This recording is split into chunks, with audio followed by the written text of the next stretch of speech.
ان میں سے جس کو آپ ٹھیک سمجھتے ہو اس کا ساتھ دیا جائے، تن من دھن اس پر قربان کیا جائے، اپنے مشاغل میں سر فہرست اس مشغلے کو رکھا جائے،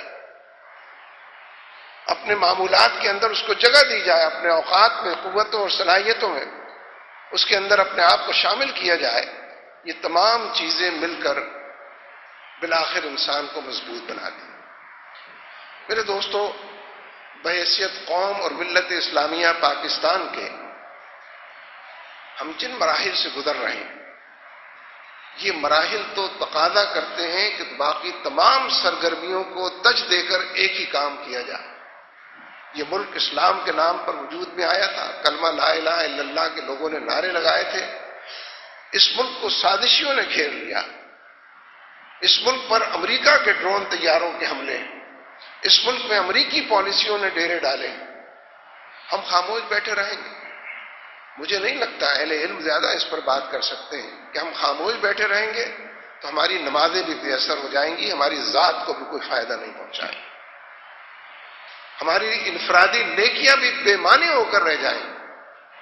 جب خدا کا انکار ہو رہا ہو اور امریکہ کو خدا بنایا جا رہا ہو، اور ہم خدا کی وحدانیت کے لیے اور توحید کے لیے اور حقانیت کے لیے اور اس کے علیم و خبیر ہونے کے لیے، اس کی ذات اور صفات سے لوگوں کا آگاہ کرنے کے لیے جدوجہد جو ہو رہی ہے، اس میں اپنا حصہ ڈالنے کے لیے اٹھ کر کھڑے نہ ہو، تو وہ کون سی عبادت ہے اور کس رب کی عبادت ہے جو ہم کرتے ہیں؟ میں اس کی نفی نہیں کر رہا ہوں، حاشا وکلا. نمازیں جاری رہنی چاہیے، اذکار ہوتے رہنے چاہیے، قرآن سے رابطہ، لیکن یہ سب اس لیے ہے کہ آپ کے اندر کا مجاہد بیدار ہو جائے، آپ کے اندر کا وہ انسان جو رب کا بندہ بننا چاہتا ہے اس کو کچھ ہتھیار فراہم ہو جائے، اس کی پشتیبانی ہو جائے. اس لیے تمام چیزیں ہوتی ہیں. اس لیے ہمارے اب دیکھیے پچھلے 5-6 ہفتے سے کشمیر میں جو کچھ ہو رہا ہے، کشمیری عجیب و غریب اللہ تعالیٰ نے ان کو صلاحیت سے نوازا، اس کی توفیق کے بغیر تو کچھ نہیں ہوتا نا. اور اتنی بڑی فوج کے سامنے، اور ظالم فوج تو عام طور پر تو ظالم ہی ہوتی ہے، اس کے سامنے تو انصاف کے اور عدل کے پیمانے نہیں ہوتے. اتنی بڑی فوج اور ظالم فوج کے مقابلے میں کشمیری جو جدوجہد کر رہے ہیں، لیکن وزرائے خارجہ بیٹھے ہیں بھارت اور پاکستان کے. بھارت کا نقطہ نظر مان لیا گیا، اپنا نقطہ نظر نہیں پیش کیا گیا. بھارت نے کہا کہ یہ گھس بیٹھیے ہیں جو کشمیر کے اندر سب کچھ کر رہے ہیں. ہم نے کہا کہ ہم بھی تمہاری مدد کریں گے، گھس بیٹھیے. یہ آزادی کی تحریک ہے. یہ بھارت یونائٹڈ نیشنز میں گیا تھا، وعدہ کر کے آیا تھا، قراردادیں منظور ہوئی ہیں، ان پر عمل درآمد کرانے کی تحریک ہے. یہ اپنی آزادی اور خود مختاری کا سودا نہ کرنے والوں اور اپنے سر کی قیمت پر بھی اس جدوجہد کو آگے بڑھانے والوں کی تحریک ہے. لیکن نہیں جانتے تو ہمارے وزیر خارجہ نہیں جانتے، نہیں جانتے تو ہمارے وزیر اعظم نہیں جانتے. ایک ایسے پس منظر میں جبکہ وہ جدوجہد کر رہے ہیں، بڑے پیمانے پر قربانیاں دے رہے ہیں، پچھلے چند ہفتوں میں 14-15 کشمیری شہید ہو چکے ہیں، لیکن ہم ان کے زخموں پر نمک پاشی کے لیے بھارت کے وزیر خارجہ سے پینگے بڑھاتے ہوئے اپنا ایجنڈا نہیں ان کا ایجنڈا بڑھا رہے ہیں. اپنی ترجیحات نہیں ان کی ترجیحات کے مطابق فیصلے کر رہے ہیں. یہ ٹھیک ہے کہ ویسے ہوا کچھ بھی نہیں ہے ان معنوں میں، نہ کوئی مشترکہ اعلامیہ جاری ہو سکا، اپنی لوگوں نے ہاکی ہے. لیکن ہمارے وزیر خارجہ ڈرے ہوئے، سہمے ہوئے، اپالوجیٹک، معذرت خانہ رویہ، دفاعی پوزیشن اختیار کیے ہوئے تھے. اور ان کا وزیر خارجہ بڑھ بڑھ کر گویا پاکستان پر اور ہمارے رویوں پر حملہ آور تھا. کوئی جواب دینے والا اس کا نہ تھا. تو کیا یہ اتنا کافی ہے کہ ہم نے اخبارات میں پڑھ لیا، چینلز کے اوپر سن لیا، پھر مجھے اللہ نے توفیق دی، میں نے چند لفظوں میں کچھ بتا دیا؟ وہ تحریکیں موجود ہیں اس معاشرے کے اندر. جماعت اسلامی بھی اس سلسلے میں اپنی ذمہ داری ادا کر رہی ہے. ہم بھی پورے معاشرے میں بیداری کی لہر اٹھائے ہوئے ہیں، اور ہم یہ سمجھتے ہیں کہ مذاکرات کی میز دھوکے کی ٹٹی ہے. مذاکرات کی میز ذہنوں کو کنفیوز کرنے کے لیے بچھائی جاتی ہے، اور اصل مقصد سے توجہ کو ہٹانے کے لیے، اس کو شیلو کرنے کے لیے، ڈیفیوز کرنے کے لیے ساری مذاکرات کی میز بچھائی جاتی ہے. اس سے نہ کشمیریوں کی جنگ آزادی کو فائدہ پہنچتا ہے، نہ صحیح اور بڑے پیمانے پر کشمیریوں کے کوس کو فائدہ پہنچتا ہے. اس لیے یہ بات بمانگے آپ چھوٹی بڑی مجلسوں میں روز بیٹھتے ہیں، دوستوں اور احباب کے حلقے میں آپ اٹھتے بیٹھتے ہیں، آپ جگہ جگہ خوشی غمی کی تقریبات میں موجود ہوتے ہیں، آپ اطراف میں اپنے گرد دو چار آدمی ہر وقت پاتے ہیں. اپنا ایجنڈا درست کریں، ذہن کی آبیاری کرتے ہوئے کن موضوعات پر بات کرنی. وہ آج کل لوگ پھر ڈاکٹر عافیہ کی بات کر رہے ہیں کہ 3-4 ہفتوں میں فیصلہ ہو جائے گا، اس عمر قید کا فیصلہ ہو جائے گا. لیکن ہماری حکومت تو ٹس سے بس ہونے کو تیار نہیں ہے. ویسے تو ایک خاتون کا اور بڑا نام آیا ہے پچھلے دنوں، اس نے بھی شاید بڑے کارنامے انجام دیے. ڈاکٹر عافیہ کا تو معلوم ہے ہم کو. ایک خاتون کا تو چینل نے گویا دن رات اس پر ایک کر دیا تھا اخبارات نے.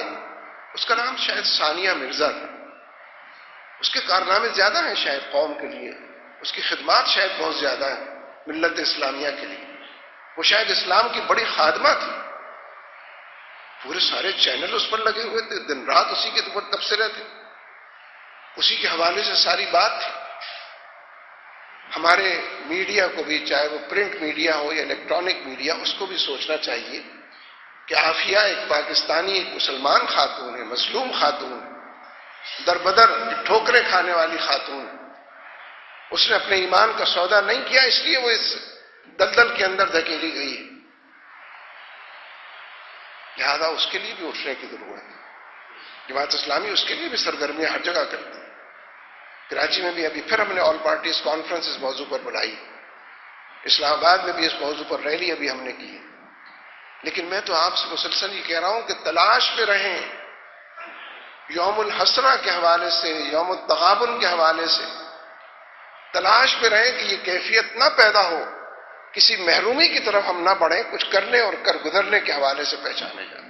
ایک آخری بات اور کہنا چاہتا ہوں. یہ جو اس وقت نئے افغانستان کے اندر نیٹو کی فوجوں کے سربراہ پیٹریاس صاحب آئے ہیں، انہوں نے بظاہر اپنی ایک نئی حکمت عملی کا اعلان کیا اور بظاہر زیادہ بڑے پیمانے پر افغانستان میں فوج کشی اور فوج کی تعداد میں اضافے کا عندیہ دیا اور پاکستان کو بھی ذرا دیوار سے لگانے کی اور افغانستان کے حوالے سے دور رکھنے کی کوشش کا عندیہ دیا. میں تفصیل میں نہیں جاتا، یہ ساری باتیں آپ کے علم میں ہیں. دیکھیے، جو جنگ امریکہ ہار چکا ہے اس کو دوبارہ نہیں جیتا جا سکتا. اب تو انشاءاللہ ہزیمت ہی کے نئے عنوانات ہیں کہ جو سجائے جائیں گے اور شکست کے نئے تمغے ہیں کہ جو پیٹریوس کے سینے پر بھی اور اوباما کے سینے پر بھی لگائے جائیں. اس لیے کہ 9 سال میں جو فوجیں کچھ نہ کر سکیں، 26 ملکوں کی فوجیں نیٹو اور 14 نان نیٹو الائز امریکہ کے 40 ملک 9 سال میں اگر افغانوں کو زیر نہ کر سکے اور طالبان کو شکست سے دوچار نہ کر سکے تو اللہ تبارک و تعالیٰ کا فیصلہ تو دیواروں پر لکھا ہوا اور دل و دماغ کے اندر پہنچا ہوا نظر آتا ہے، دکھائی دیتا ہے، محسوس ہوتا ہے. لیکن کہنے کی بات تو صرف یہ ہے کہ جو لوگ اس وقت بھی امریکہ کا کیس ہمارے ملک میں پیش کرتے ہیں، ان کی کمی نہیں ہے. ایسے لوگ اداریے لکھتے ہیں، کالم نگاری کرتے ہیں، اس کو بہت بڑا چڑھا کر پیش کرتے ہیں اور تسلسل کے ساتھ یہ بات کہتے ہیں کہ اس خطے سے اگر امریکہ جائے گا تو یہاں بڑی بدامنی پھیل جائے گی. اس غم کے اندر گھلے جا رہے ہیں کہ کہیں افغانستان افغانوں کے حوالے نہ ہو جائے، طالبان کے حوالے نہ ہو جائے، امریکہ کوئی نسخہ دے کر جائے جس کو نسخہ کیمیا کہیں. مل جل کر سب کوئی پروگرام بنائیں کہ امریکہ بھی یہاں کافی عرصے تک رہے اور ذرا شہر سے باہر نکل جائے. لیکن حقیقت یہ ہے کہ اس میں ایک نئی کانفرنس اگلے ہفتے کابل میں بلائی جا رہی ہے. پچھلی کانفرنس پچھلا جرگہ ناکام ہو چکا ہے.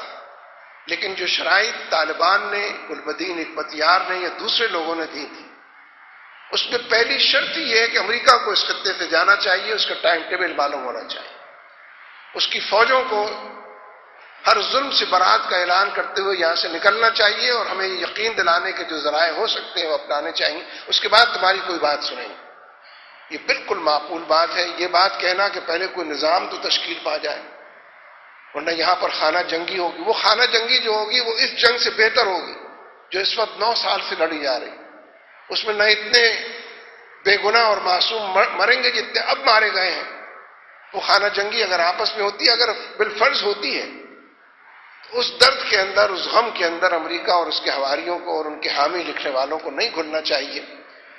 جو فیصلہ افغانوں نے اپنی قسمت کے بارے میں دے دیا ہے، اور امریکی یعنی پرسوں کی خبر تھی کہ 12 نیٹو کے فوجی بڑے مارے گئے ہیں، جس میں 8 امریکہ کے تھے۔ مرنے والوں کی تعداد بھی بڑھ گئی ہے، میتیں اور جنازے بھی زیادہ اٹھ رہے ہیں، تابوت جو واشنگٹن پہنچ رہے ہیں ان کی تعداد میں بھی اضافہ ہو رہا ہے۔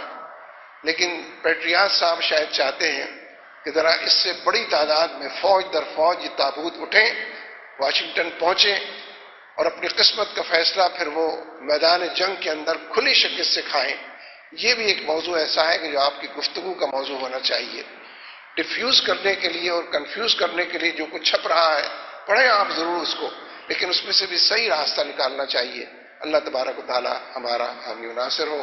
اقول قولی ھذا استغفر اللہ لی ولکم ولسائر